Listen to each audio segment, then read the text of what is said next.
lane. 15-10. Touchdown, Chargers.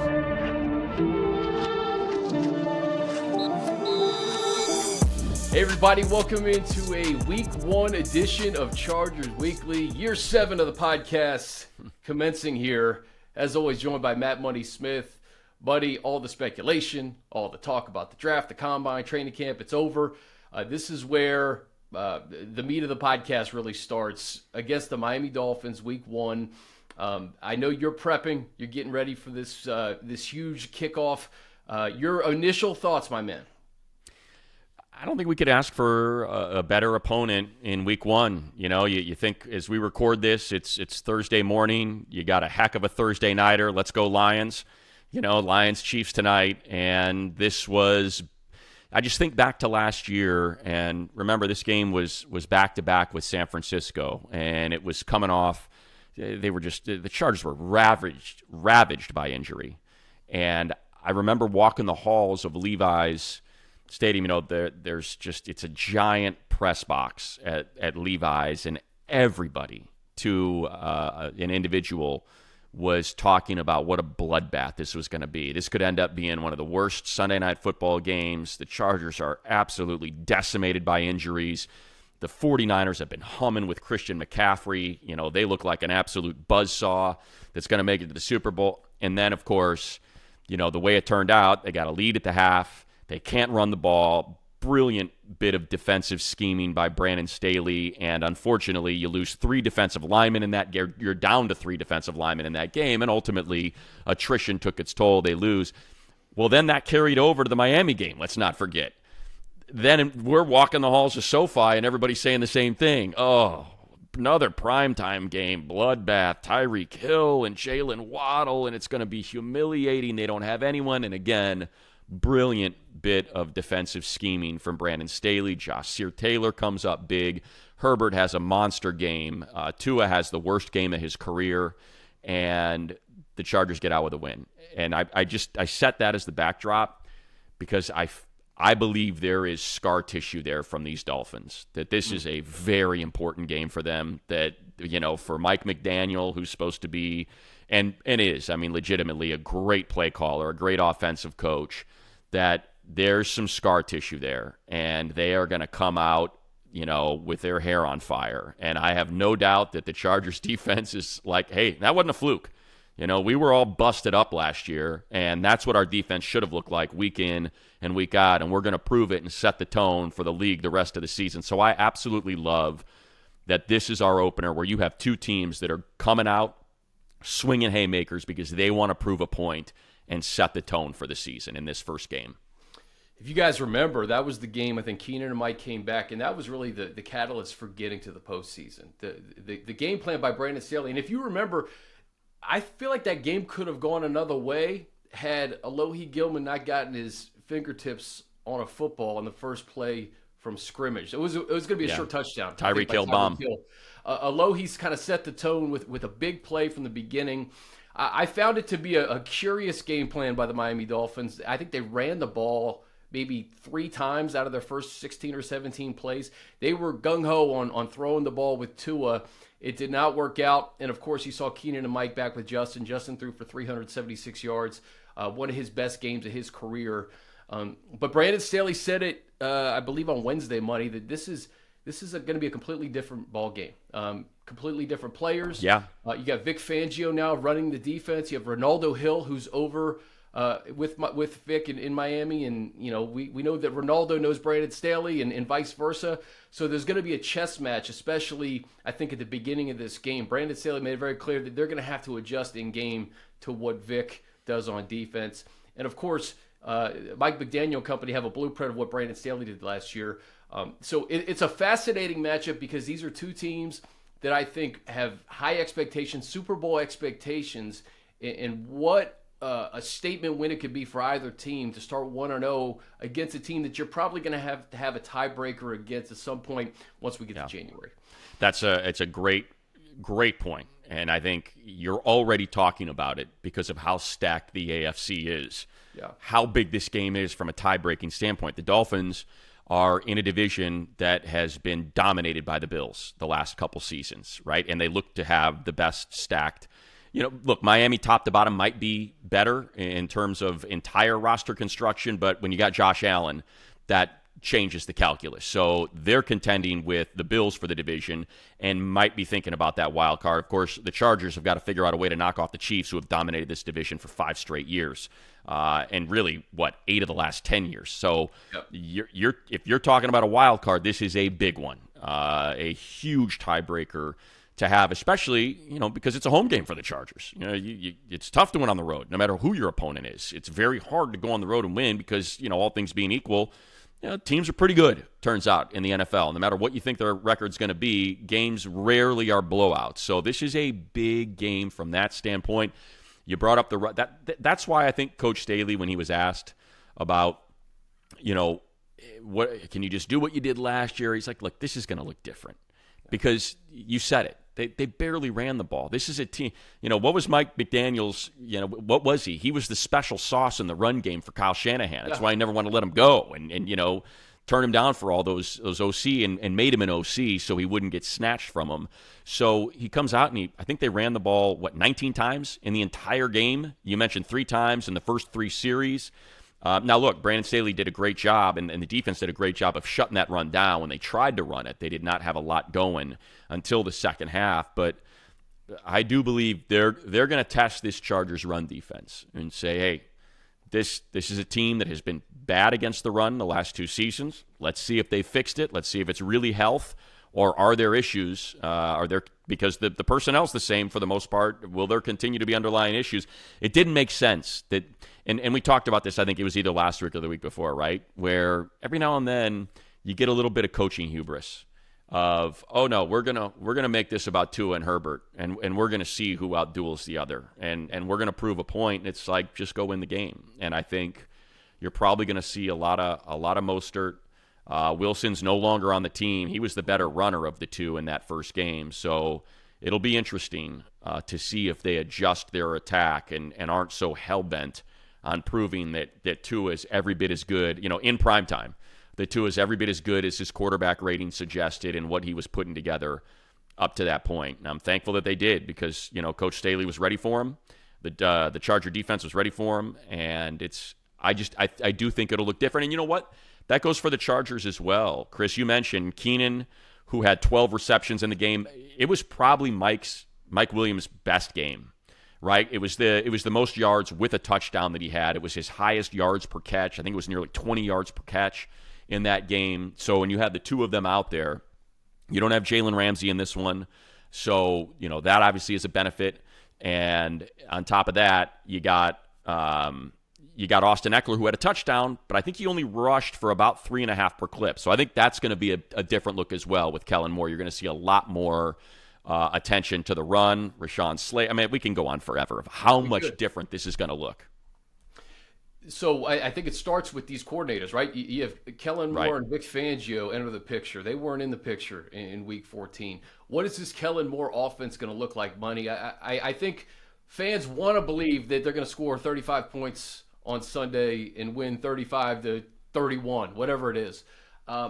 I think that we need to proceed with caution, especially early in the year. I remember last year that loaded Cowboys offense, Week 1, Sunday Night Football, I think they scored 3 points.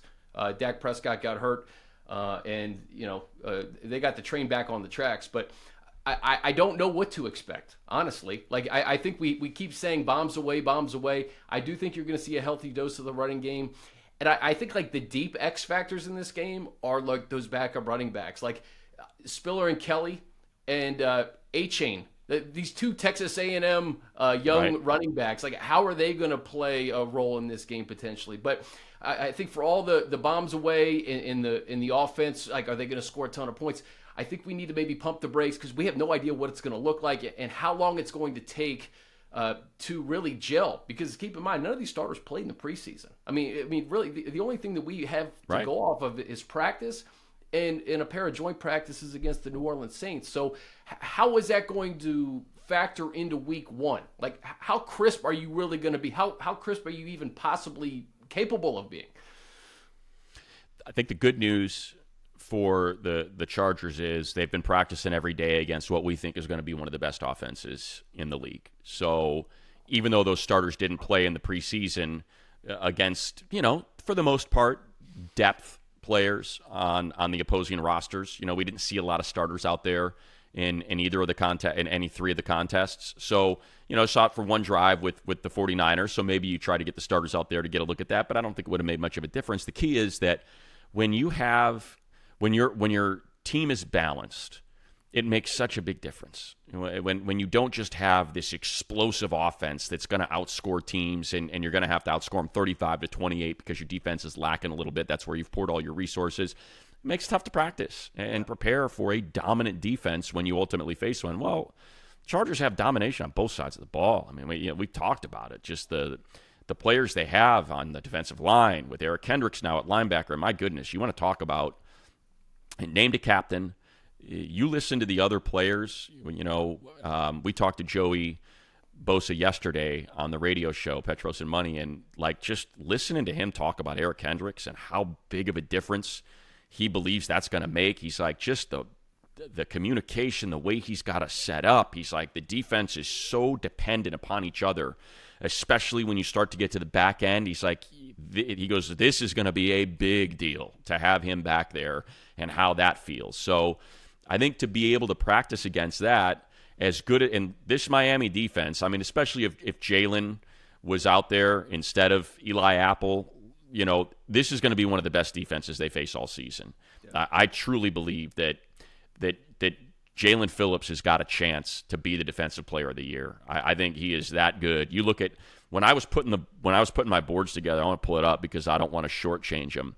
I went, and obviously everybody pays attention to sacks, and last year he had 7 sacks, which led the Dolphins. He had 25 quarterback hits, which led the Dolphins. Guy had 84 pressures. 84 pressures. And remember, they only had 8 games with Bradley Chubb. And in those 8 games, guy had 32 pressures. So you're talking about those two guys on the edge. And on top of that, right in the middle of that line, you got Christian Wilkins, who's one of the most sound tackling, just an absolute nightmare to contend with on the defensive line. So that's what we're talking about. And to be able to practice against Khalil Mack and Joey Bosa, that's going to go a long way when now you've got to contend with Bradley Chubb and Jalen Phillips. Few guys that were not in that game for the Chargers, Rashawn Slater. To have Rashawn Slater back in the mix when you have Chubb and Phillips coming at you every snap is a welcome sight for Justin Herbert. Joey Bosa was not in that game. I mean, you and I have talked repeatedly about a big reason why the run defense was so leaky was because number 97 wasn't out there, and just his presence in the running game. And I think perhaps maybe the biggest X factor and kind of question mark is J.C. Jackson. Sounds like he's going to play in this game, Money. And how is he going? It's up to him. He is, right? And he's not on the injury report. And I think if you look at the injury report, Teron Armstead has the injury report of someone like myself, who wakes up has 3 different injuries. Right. I think he has got an ankle, a knee, But what's his name? Mike McDaniel said that he could potentially still play in the game. But J.C. Jackson, to me, let's go back to him because we know how last year started. Didn't have him for a majority of the year. I think we were pleasantly surprised to see him practicing right at the beginning of training camp after such a tough knee injury. He says he's going to go, and I think Tyreek Hill and Jalen Waddle will probably test him early. No doubt. And we will see how it all shakes out. No doubt. And look, he's with the way that they played this team last year, JC, when healthy, is one of the best press man corners in the league. So That's how Brandon Staley wants to play. He wants to disrupt the timing of this offense, and that's how they were able to take advantage of it and force Tua into a 10 of 28 evening in that contest. So if he's full go and if he is 100%, that is a huge, just a monster addition for this Chargers defense, because that's what this thing was. Everybody was so afraid of explosive plays from Tyreek Hill and Jalen Waddle, 2 of the fastest guys in the league. Tua is an incredibly accurate quarterback. It's hitting them right in stride that they just wanted to keep the top on that defense. And by doing so, created all this space in the middle for those guys to catch and run. And now all of a sudden you got to make sure you're taking the right angle or they are off to the races, and that happened far too often. When you have the ability and you have the physicality of corners like Mikey Davis, I think people forget how big, Mikey is. That, you don't. Yeah. That's the thing about football. It's not like basketball. It's not like baseball where you're naked to the world. You've got pads on, you've got helmets on. You're around very large human beings, and when Mikey's standing next to Joey Bosa or Austin Johnson, and you're like, oh yeah, he's not that big. No, he's a legit 6'2", 200 pounds. He's big, and so to have him on one side and JC on the other, and even Jasir or Asante, whomever's going to be out there, those are physical guys, that can bust you up off the line of scrimmage, and now you don't have to worry about sacrificing one side of the field versus the other. Okay, do we want, where do we want to put Jasir? Is he on Waddle? Is he going to be, are we going to put Mikey in there? Or you may see JC in there. You very well may see, that may be a little wrinkle that we see, and you put J.C. Jackson in the slot on Waddle or Hill and have Asante on the outside with Mikey. That's something that's possible if J.C. is healthy, and that's going to help with those 3-by-1 formations that McDaniel likes to use so much. And on that inside of that three-player side is Tyreek Hill running that quick slant, and they're trying to get it popped, and that's where you get that pressure to knock the timing off on that. So it's going to be, if JC can go, it's going to be a lot of fun, because I think there's a lot of things that Brandon Staley can then do with how he wants to move these pieces around, including Derwin. You very well may see Derwin right in there opposite Tyreek or Jalen, just to really give them a pop with that size to see if they can recover from that. And if and by the time they do, is his timing so far off that now there's Bosa, there's Morgan Fox, there's Thule, Khalil Mack, all in the backfield ready to make those sacks. Because I think, do you remember what it was? How many times Tua got sacked in that game? I can't quite remember it off the top of my head, but I feel like he got pressured a lot. I think he got sacked a couple times. So sacked twice for 18 yards, but he was just under pressure the whole game. So what I love about Week 1 is that there's wrinkles that we're not going to talk about that we're going to see. I remember Week 1 against the Raiders, seeing Derwin and Mack lined up on the same side, right, and just wreaking havoc against Derek Carr. We're going to see things like that, and I think that the fact that there's not a lot of turnover on the defense, save for Kendricks, and then adding a guy like Thule, this defense, this unit is very comfortable with what they did last year, and I think they're going to gel even nicer in 2023. Let's take a quick break, and I want to dig into Justin a little bit as he kind of embarks on a new chapter of his career with Kellen Moore. Hey Chargers fans, you want to eat? Uber Eats now available for in-stadium pickup. Order all of your stadium favorites from your seat with the Uber Eats app. Just set your location to SoFi Stadium, select your favorites, and you'll receive a notification when your order is ready for pickup. There's so many mouth-watering options at SoFi. Let the stadium rumble, not your stomach. Go Chargers. So, Money, this offense with Kellen Moore, a lot of the same personnel. One of the things I'm looking at early in the year especially is Justin Herbert and his rushing ability, and if they're going to use his legs in this offense. And I go back to the first 2 years of his career. He had 8 total touchdowns on the ground. He averaged 4.3 yards a carry in year 1, 4.8 in year 2. Last year, we know why he didn't run, right? No touchdowns, right? 147 yards on the ground, just 2.7 yards per clip. That was part of the offense that they just couldn't use. And, we've talked about the Pittsburgh game a couple of years ago and how his legs were a big reason why they beat the Steelers. Justin as a threat to run, I think, could be a very nice wrinkle in this offense. And I'm just wondering if they're going to use it, if that's going to be something that they actually intentionally do, and Justin is just smart about getting out of bounds or getting down when he needs to. I would expect him to. Remember last year in this game, it was one of his biggest runs of the season on that 8.5-minute game-clinching drive with the field goal that put him up 9, right? It was a third down, and he took off and picked up those 10 yards because they cleared it out. I think that's probably more likely what you'll see as opposed to designed quarterback runs. Now, Kellen Moore, feels like he's catching the defense sleeping and flat-footed, and recognizes something. I could imagine, like, the way that I've interpreted this thing's going to go, I think we brought this up last week. I don't mean to repeat myself, but is you're going to have, they want to play with tempo.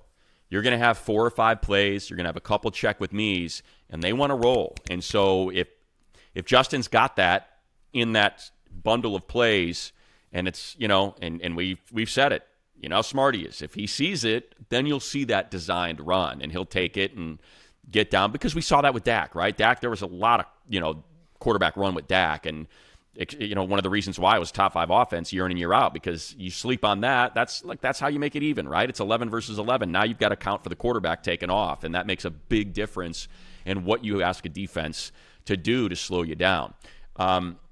You mentioned Josh Palmer. I think the thing about the defense, I should say, the thing about the offense this year, it's not just getting Slater back.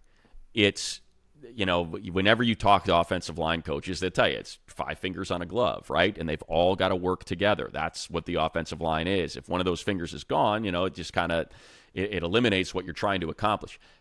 And this is me stealing from DJ a little bit, because he's the one that pointed it out to me. But man, I have not been able to take my eyes off Zion all preseason.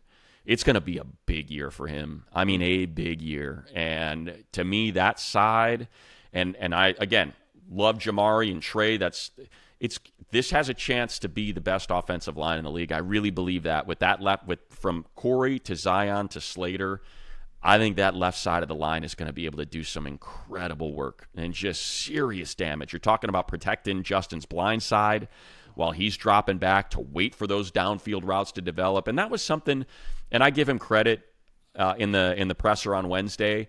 He's not a jerk like I am. He's not taking shots at anybody on their way out the door, but he's like, you got to remember, those shot plays were there, but just circumstances and how the offense was running and what we were doing, it's, that's the only reason why those perhaps didn't come together, but they were there. And so I think now they're there, and you got the protection, and you've got a healthy receiving core, and and Austin Eckler is coming off of 38 touchdowns the last 2 seasons, so the defense is no doubt going to be spying him the whole time.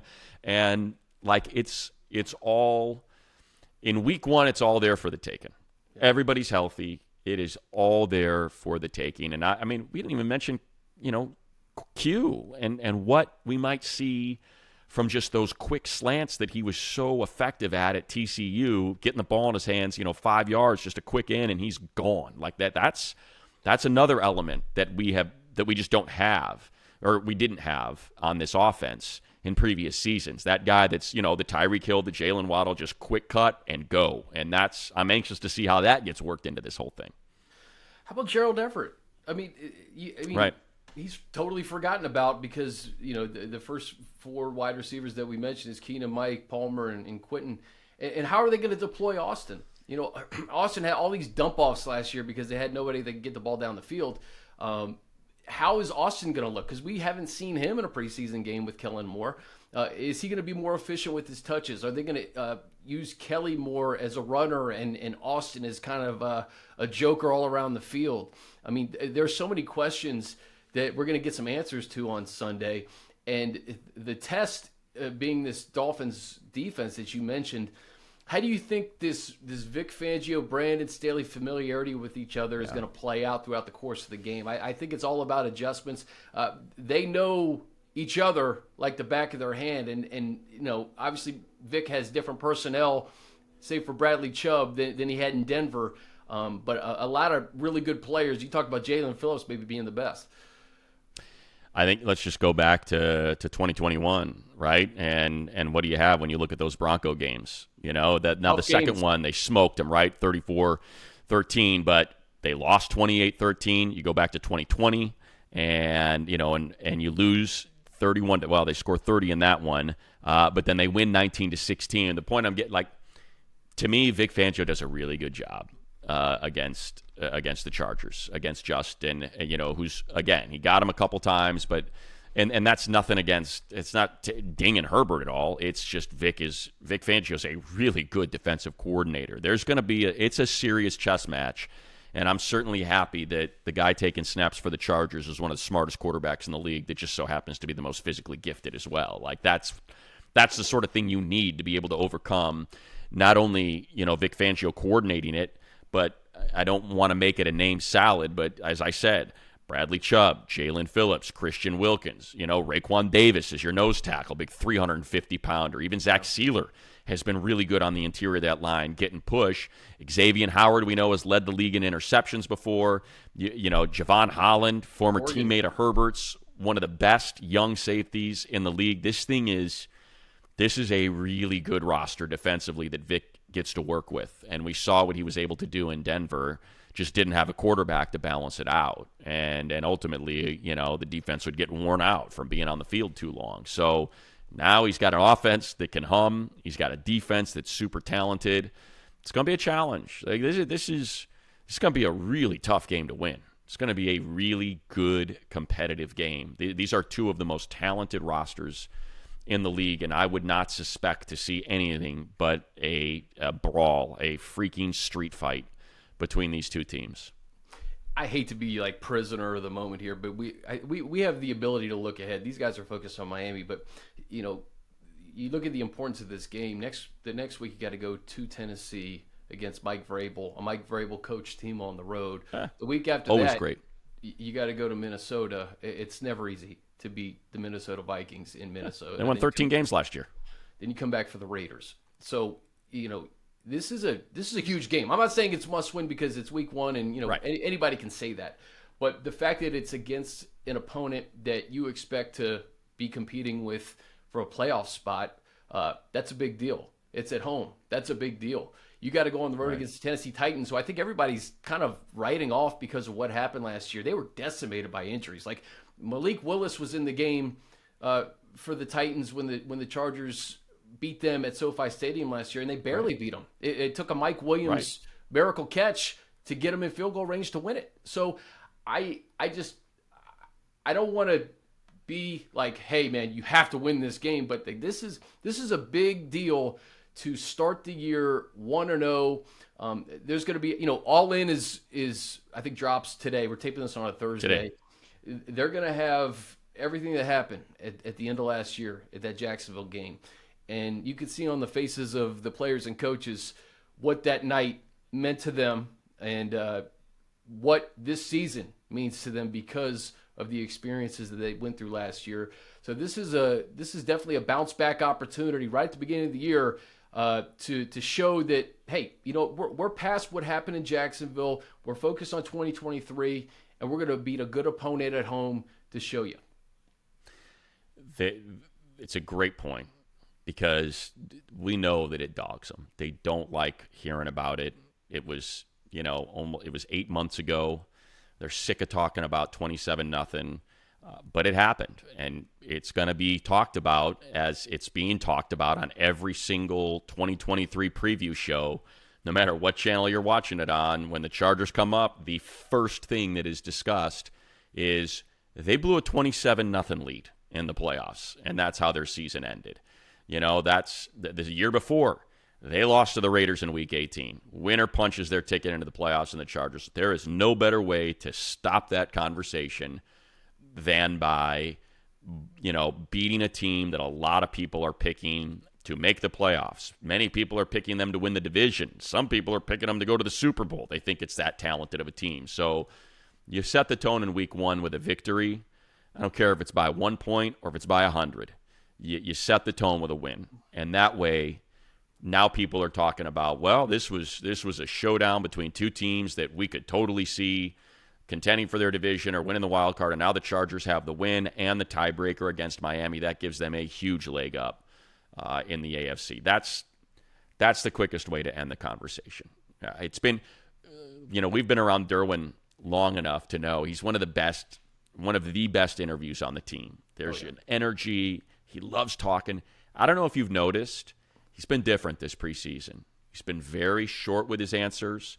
Everything is very stock. We just got to get out there and play. We know what we got to do. It's been a completely different Derwin James. You can see just that pinpoint focus that he has got on this game because he doesn't – I can tell, like, it's I'm not trying to play amateur psychologist here, but it's almost like he's uncomfortable puffing his chest out because of how it ended last year and how last season went. Like, he is not his typical big swagger, like, he's different. It's just, if you go and look at, I wish I could pull it up, or if we had the sound, I would share it with you. But like when you here we go. I'll just kind of give you an idea. Here's the transcript. So here is Derwin. I'm looking. He has 1, 2, 3, 4, 5, 6, 7, 8, 9, 10, 11, 12, 13, 14, 15. 16 questions were asked of him in this presser. 2 of them are more than one sentence answers. 2 out of 16 questions. 2 of them, how do you feel? Healthy and ready to go. Preparing for Tyreek Hill and Jalen Waddle. Hard to simulate the speed. Guys on our team been giving us great looks. Beginning of new season, just looking to start it fresh. That was last season. It's just on beating Miami last season. That was last season. They're ready to play this game. You can tell. When you have someone that has that type of talent and you just see that, you're like, oh man, this dude. Not that he doesn't always come out ready to play, 100%, but I don't mean to keep repeating myself with this same point. I'm not used to seeing that from him. I'm used to seeing him smiling and having a great time with the media, and that has not been Derwin this preseason. I smile because he sets the tone, I think, for the entire team. You go around the league money, and everyone has like 8, 9, 10 captains. The captains on this team, really, in my opinion, is Justin Herbert and Derwin James. Derwin James, I think, kind of sets the tone for the entire 53-man roster. I think even with Brandon Staley, I think that he's been a little bit more matter of fact this year in some of his answers, because these guys are sick of talking about it. And I think, a lot of it was media driven last year.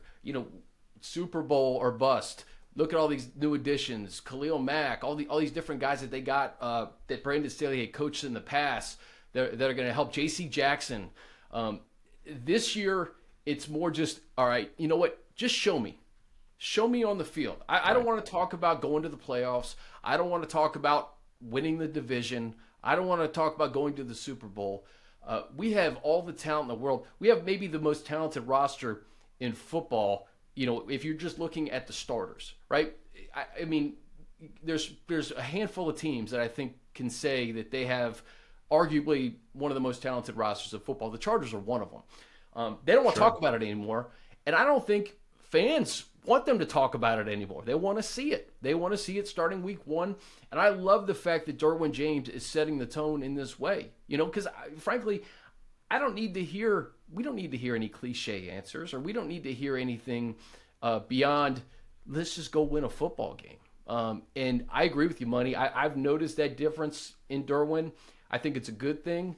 And I think if Derwin is acting like that, you best believe that that's permeating through the locker room, because he sets the tone for the entire organization, in my opinion.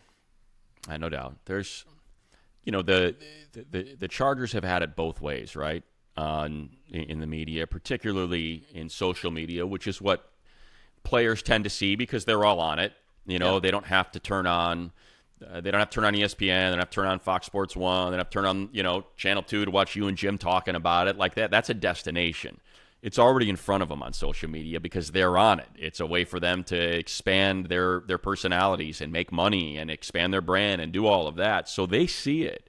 And the Chargers have been both a social media darling and a social media punching bag. It's been both things, and to me, one of the things about being anointed that team, and I felt like they were last season in the preseason after they made the signings. You know what? Brandon Staley's got his pieces now. Here's J.C. Jackson. They got Sebastian Joseph Day and Austin. There's the middle of that line that they needed that wasn't there last year. And a lot of people picked them to win the Super Bowl or to dethrone the Chiefs for the first time. And when it didn't happen, they get upset. People take that personally, as though like somehow the Chargers did them wrong some way, and now they have to pay. So now, of course, they become the punching bag. And, the 27-0 collapse in the postseason, those players have seen it. They can't get away from it. I would imagine any time they post something, if they dare get in their mentions, there's hundreds of 27-0, choker, Charger, and like that's what they have to see. So, because, God knows I see it. And I'm a nobody, but if I get into my mentions, that's all I get. If I post anything about the Chargers, I got to wear that. And I'm not on the field. I'm just a guy that calls the games, so I can only imagine what it's like for them. And I think that's why you're seeing this very, think about the stuff Joey's talking about. He's, again, one of the, and we, like I said, we talked to him yesterday, and he was still his great, quick-witted, lighthearted self, but there was a matter-of-factness to him. And you listen to the way he talks. I don't want, and he brought this up with us yesterday, and we've heard it throughout the preseason. This is my 8th year. You're young, and you think it's going to be easy, and you're going to make 5 Super Bowl. He goes, this is my 8th year.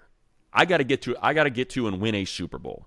I got these guys around me that I believe, that we all believe in each other. We owe it to each other. Talked about bulking up, how he needs to be better against the run, how he needs to set that edge. He's talking about playing the wide 9 and just not quite being comfortable when it first started, and how he's adjusted and how he needs to get, that hand in the dirt a little bit more, as opposed to, being in a 2-point stance all the time. He's, again, these superstars, they sound different. Yeah. They sound different. It feels different going into this season. The thing too, Money, is that it's not just one guy who can change this narrative. It has to be everybody. And I think that's what Derwin is, preaching, is that, if we're going to change the narrative, if we're going to erase what happened last year, we all have to do it together. It can't just be me. It can't just be right. Justin. It can't just be Khalil. You don't think Joey's a little upset how his season ended in Jacksonville last year? Everything that happened in the game, but also not being around. He's talked repeatedly about how he felt like, he didn't want to let Khalil Mack down. And, how important it is to him to pair up with Khalil and live up to the potential and the expectations that were set when Khalil was traded here. So there's a chip on everybody's shoulder, and I think there's a collective one with how things ended. And I think you look at the personal and individual guys in their career. Joey talking about, hey, you know what? It's time for me to win now. It's time for me to get to a Super Bowl and win it. Derwin, he's been an All-Pro. He's been a Pro Bowler. He's the best safety in football. We know that. He needs more now.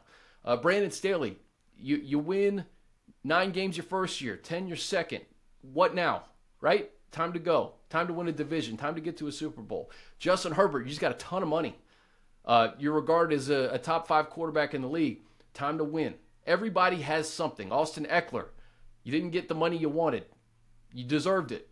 Go prove that you deserve it for 2024. Right. Everybody's got a story. Keenan Allen, Mike Williams. I can go on and on.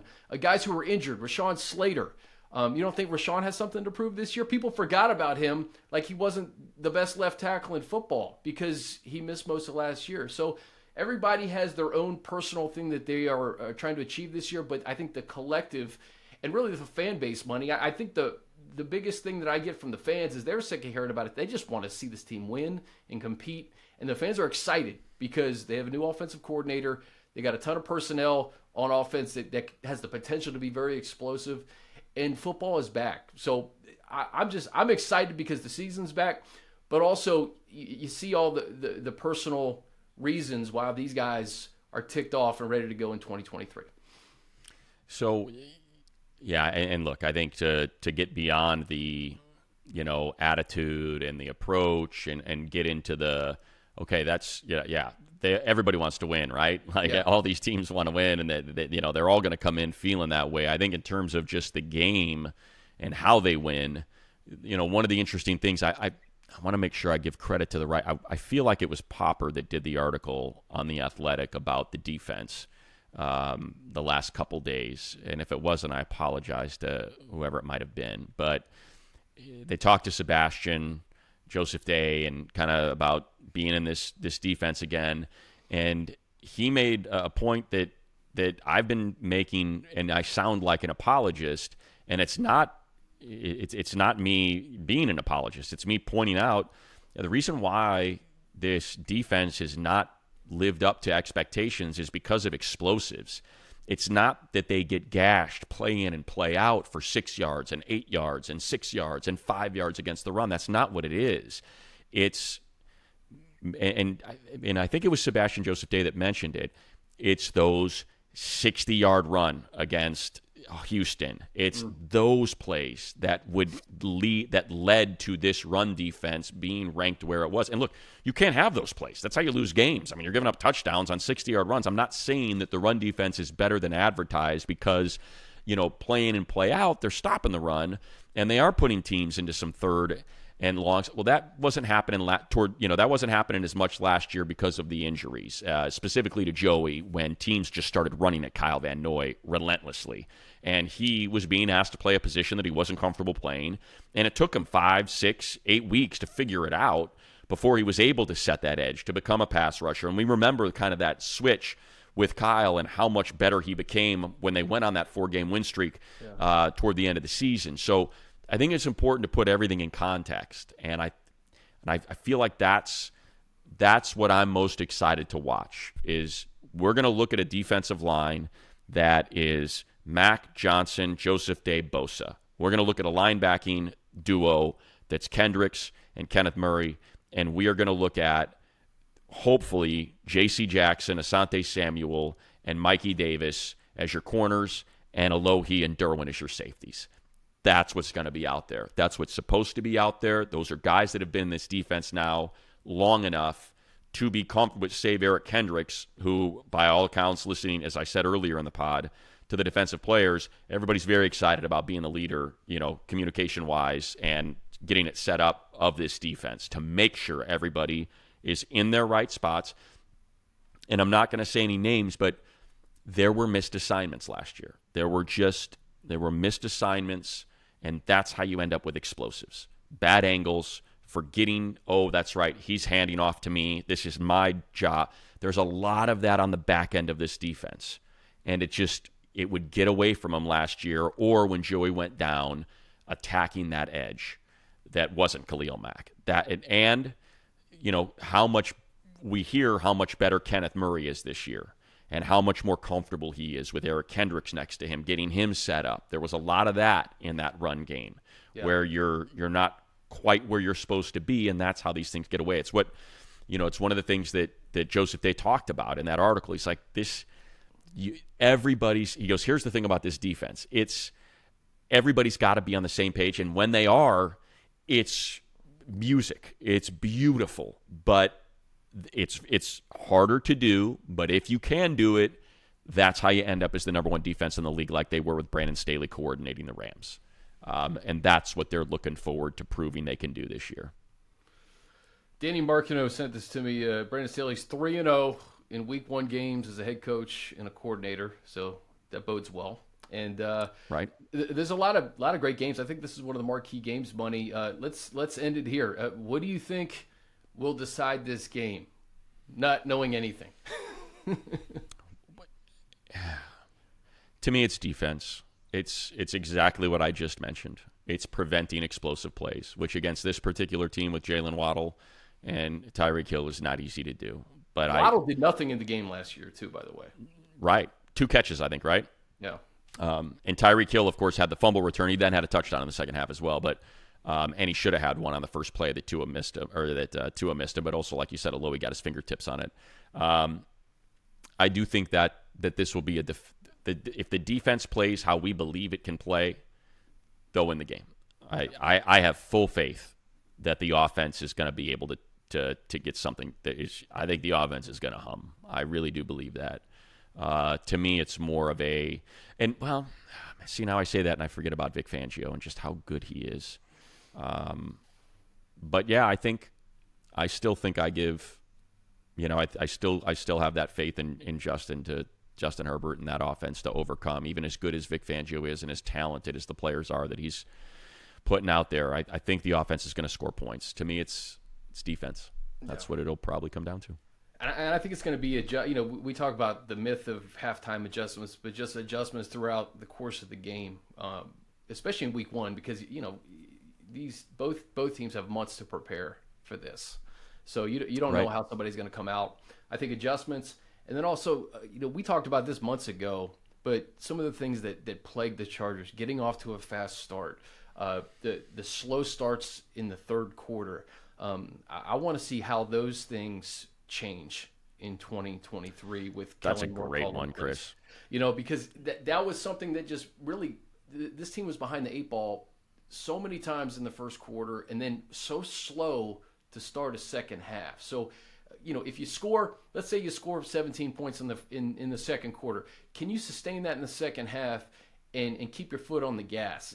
That was the thing that I think really plagued this team last year, is just the inopportune slow starts in the second half, or allowing your opponent to get up 10-0. I remember Atlanta, they ended up winning that game, but going down 10-0, not really having the ball in the first quarter, kind of setting the tone and putting the game on your terms.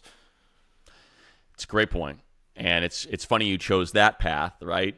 The Atlanta, because I'm thinking the opposite. Like, you're blowing out Houston and you let them get back into the game. You're up 10-0 on Kansas City and you let them get back into the game. You are absolutely throttling the Dolphins, and yet you let them get back into the game. You got to make sure you recover an onside kick and win the game by 6. Like, they gotta have that killer instinct. Foot on the throat. We're up 27-0 on Jacksonville, and guess what? At the end of this game, it's going to be 50-0.